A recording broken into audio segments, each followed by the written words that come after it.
Добре дојдовте во процес. Наградата за особени постигнувања во здравството, највисокото признание на Лекарската комора на Македонија. Плакетата Свети Наум Охридски за 2016 година му припадна на доктор Дамир Тепшиш, матичен доктор од Самоков, Македонски Брод. Добре дојде за доктор Тепшич. Успеав да ве украдам на кратко, непосредно пред доделувањето на наградата. Пред се да ви ја честитам наградата, еве пред сите. Предлогот за доделување на признанието дојде од вашите колеги од Општинскиот одбор на Лекарската комора во Македонски Брод, кои за вас велат дека во однос на работата, коректноста кон колегите, професионалниот однос и довербата што ја имате од пациентите, ја заслужувате оваа награда. Започнавте во здравствениот дом во Македонски Брод, првата линија на одбрана на здравствениот систем, и скоро 17 години сте во Самоков. Како е да се работи во едно такво мало место? Вие сте од Кичево. Од Кичево, да. Патувате? Прво работување, па повеќето су таму затоа што потребите на населението и врските во однос на здравјето на населението не дозволуваат да сте дома со своето семејство. На некој начин семејство. да мора да сме на терен, така речено 24 часа, затоа што е рурално место. Немат брза помош, немат свето оддалечено, специјалисти и други работи, остануваат целата здравствена дејност остануваат на семејниот, матичниот доктор кој што И вие живеете таму? Па да, повеќето таму, да. Во објектот на Да, на здравствената установа, здравствена станица. Одвоен сте со семејството или Па, доаѓаат? не, повеќе тука се, да. Повеќето тука се. Вашите колеги велат дека сте матичен доктор, но во исто време и доктор од брза помош, како што рековте, да, нема брза потребите- помош, домашна посета, дека Да. не ви се туѓи ниту породувањата Да, и други 24 работи. часа, да, Како порано изгледа беа тие, тоа? Да. Па стресно и напнато, меѓутоа... Имате медицинска сестра со вас Да, и вие? да, обавезно. Добро. Ај, Напнато, вака, опишете ми стресно, како изгледа еден ден. Меѓутоа, па зависи од денот, зависи од обемот на работа, меѓутоа е темпо, фактички без определено работно време, затоа што Ве викаат потребите во секое здравствени, време што и да се случи? потребите на здравствени населението не прашуваат работно време. Како едно здравствено лице на тој терен, морат постојано да сме во тек со состојбата. Во оваа Така област да и нема ден и стоматолог, нема специјалист, нема аптека во Само близина. стоматолог имаше до пред реформите да настапи приватизацијата во здравството, имаше, меѓутоа за година-две и то се укина, порано имаше некоја импровизирана аптека и таа нема И веќе. како се снаоѓате? Па тешко и затоа Што е едно значи тоа рурално тешко? место. Како? Како интервенирате во ситуација кога, не знам, некој треба итно да се однесе некаде или Па да се му се... снаоѓаме и со едно службено возило, имаме теренско, имаме и со некој приватно возило.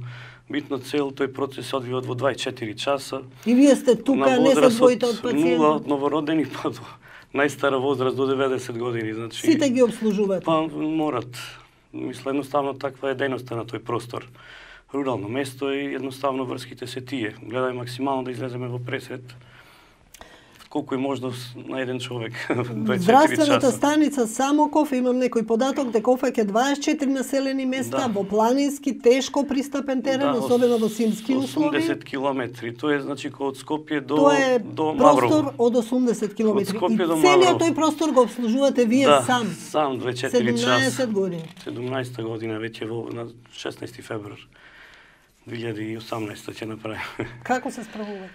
Па, пак викам, условите се тешки, меѓутоа кога си имат воља за работа, Населението ве сака. па да, веќе немат кој да така речено сме се приближиле на некој Има ли начин. некој интересен случај така да ми го опишете, еве нешто што ви паѓа на памет сега? Па имат многу случаи се. Прва, втората, третата година кога дојдов на теренот, едно од подалечните села Горно Ботуше, имаше голем снег и фактички никакво возило не можеше да оди. Селаните ми се јавија, донесо конј, појдов со конјот, на јануар почеток беше на минус 15 степени. Отидовте со конј кај пациент? 2,5 сати во еден правец, 2,5 сати на минус 15, меѓутоа и тие работи сме ги правеле во интерес на пациентите. Спасивте пациентот? Да, мисла, интервениравме, све добро, заврши. И така, мисла, такви некои поинтересни, меѓутоа... Во то се 21 век. Па условите кога има снег, големи, да кажем, невремиња, фактички обусловуваат сите можности да ги искористуваме. Не е битно дали е. Нажалост сме далеко од хеликоптери или тие, да рече, служби на нашиот простор. Така да, со какво имаме средства прилика, така ќе излеземе во пресед на пациентите, битно да стигне колку може да максимално да помогнеме. Така, и тоа сме го правили. Работите во специфично рурално подрачје, Да. дел од системот кој што се соочува со сериозни проблеми во функционирањето, но и во финансирањето. Да. Колку што сум информирана, на вас околу 10 години не ви е платен законски определениот надоместок за оддалеченост и за рурална средина. Државата ви има направено голема неправда. Да, точно е 10% за оддалеченост. Законот предвидува 5% за руралност. Значи Самоков и едно и друго ги исполнуваше. Оддалеченост затоа што е според прописите над 50 км од медицински центар. Самоков е значи 65 км од Кичевскиот медицински центар, 78 од Прилепскиот центар. Плюс од Самоков 24 населени места, каде што гравитираат 60% од населението. Значи, за нив да додадеме уште 15-20 км оддалеченост во просек. Значи, тој народ, посебно тие 60% се и до 60 км оддалечени од македонски, од здравствениот дом, а од медицинскиот центар и 100 километри. Значи, на вистина една оддалеченост... до вас или вие да дојдете до нив. Друго нема. Или ти, или така. Се снаоѓаме, друго нема. Битно да и државата не ви го исплатила сето тоа што вие сте го правиле на 10% на капитација, што... Тоа значи во финансиски средства израчунато сте израчунали некој? Отприлика околу 20.000 евра, сигурно. Отприлика. Нека и 18 и 16. Меѓутоа, сепак една неправда. Некој што работи во такви услови треба да биде награден. Барем со колеги од Австрија, некој контакт што се имало, во руралните места земале поголема капитација него во центар на авиона, кај нас е све обратно.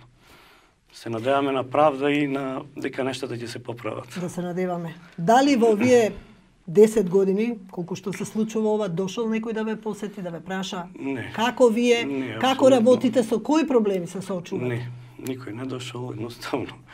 Дури да се така и подредено дури лекарот во вакви, не само го предпоставува, имат и други во Македонија. Помалци, подобри или полоши, да кажем, рурални места. Предпоставувам воопшто во рурално место и воопшто никој не ни прашал, ни се заинтересирал, ни се консултирал. Едноставно, како да кажем, сепак е нередно во 21 век до тој степен да се игнорират малите места, сепак гледаме по телевизија тие работи дека постепено домират и така натака и со население и со служби. Младите лекари не ни сакаат да одат, не се заинтересирани да одат. Затоа што нема стимул, едноставно тоа законски што следува. Никој не барат посебна награда. Значи тоа законски само што следува. Значи тоа 10 години исплатено, па што остане за друго. Така да... Имате ли други проблеми, еве, што во овој момент сакате да укажете? Проблемите се многу, пак викам, оддалечени сме од специјалистичка служба, од замена, од брза помош, немат аптека. Замената, формална замена ми е на 40 км од Самоков. Кој пациент ќе дојде таму, кога тој ќе дојде, има врска со негови пациенти. Значи, немат аптека, фактички, немат лабораторија, немам. Значи, ете, тие средства кои требаше да ми се исплатат, ќе насочев дел за некоја мини лабораторија, нешто што ќе биде по-функционален во работата и за пациентите и за мене. Имате ли ЕКГ такви? ЕКГ, да, имаме такво, меѓутоа сепак не е лошо нешто, плюс пак викам како една мини лабораторија, нешто што е основно и најбитно во првиот чек на диагностика кај пациентите. Меѓутоа, тоа е тоа. Имате ли нешто да порачате? Какво здравство посакувате? Па, пред све, поголемо внимание и повеќе да бидеме почитувани. Значи, и во поглед на соработка, и консултација, и совет, и заеднички со, да кажем, останатите структури во здравството, да се гради здравството. Само така ќе биде функционално. Во интерес и на пациентите и здравствените работници. Све што е обратно, значи, немат ефект. И кога иде... И ги дестимулира па резултатот се гледа. Значи, задниве години во просек 1 до 2 рурални амбуланти изгаснуваат и се затвараат. Значи, не одите работата како треба, тонет. Пропаѓа се едноставно. Се надевам дека вие нема да се откажете. Па сега за сега се надева на некоја правда и така натака. дека сепак некои ќе најдат разбирање дека сепак и ние лекарите во рурални места заслужуваме тоа што треба законски, ништо повеќе од тоа.